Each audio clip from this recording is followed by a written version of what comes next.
Get ready for the dictation in 3, 2, 1, start. Learned Standing Counsel, on the other hand, submits that the petitioner cannot claim this continuance as a matter of right, inasmuch as the state government has taken a policy decision and, by virtue of the said decision, the collection of toll in relation to certain bridges and ferries has been withdrawn by the state government under the impugned government order dated 2/12/2016. Stop. This being in public interest cannot therefore be questioned, nor any claim can be made by the petitioner to continue the said lease in his favor. Stop. Learned Standing Counsel has invited the attention of the court to Section 15 of the 1878 Act to contend that after a lease has been let out in terms of Section 8, and if after such declaration any impediment is caused on account of any such contingency as has happened in the present case for collection of toll, then the party concerned shall be entitled to the adjustment of the rents that were payable under the lease agreement. Stop. He further submits that if there is any such dispute relating to the amount of collection of toll or deposit of the money by the petitioner, the same can be dealt with by the appropriate authority in accordance with law. Stop para.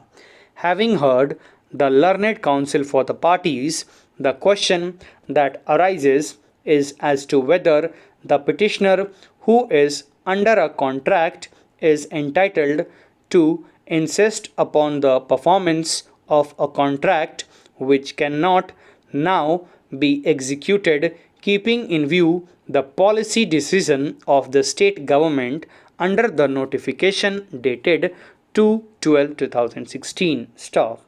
Having considered the submissions, what we find is that, keeping in view the provisions of Section 15 of the 1878 Act, read with the provisions of Clause 21 of the General Clauses Act 1897.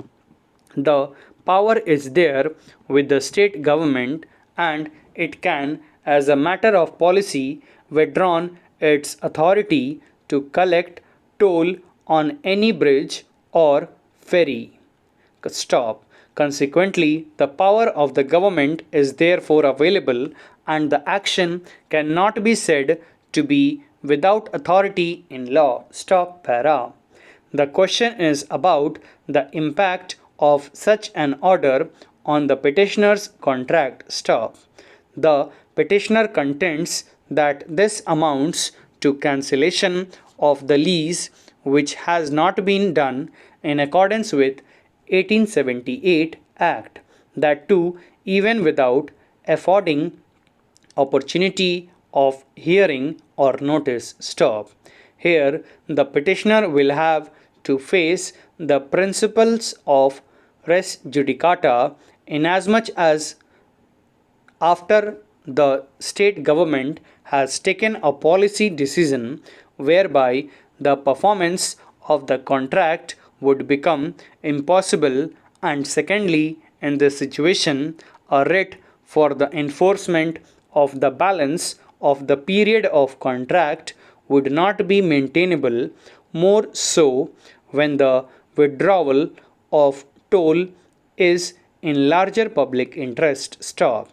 This is a surmounting interest against the individual contractual interest of the petitioner. Stop. The petitioner does not therefore have a vested right to claim the continuance of the contract after withdrawal by the state government through a valid policy decision. Stop para. One of the arguments advanced by the learned counsel for the petitioners is that if a statutory provisions is there which governs the filed of the contract entered into then, and any rights vested under the said statutory exercise of power cannot be taken away by way of a notification as has been done in the present case. We are not able to accept this proposition for the simple reason that the state government has issued the notification in exercise of its powers under the Act, and we have already referred to section 15 of the 1878 Act. Read with the provisions of clause 21 of the General Clauses Act 1897. Consequently, none of the arguments hold any water.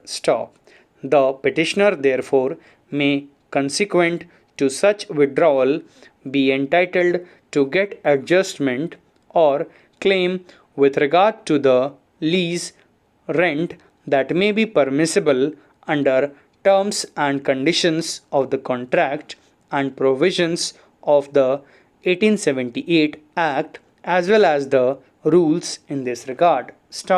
Thank you.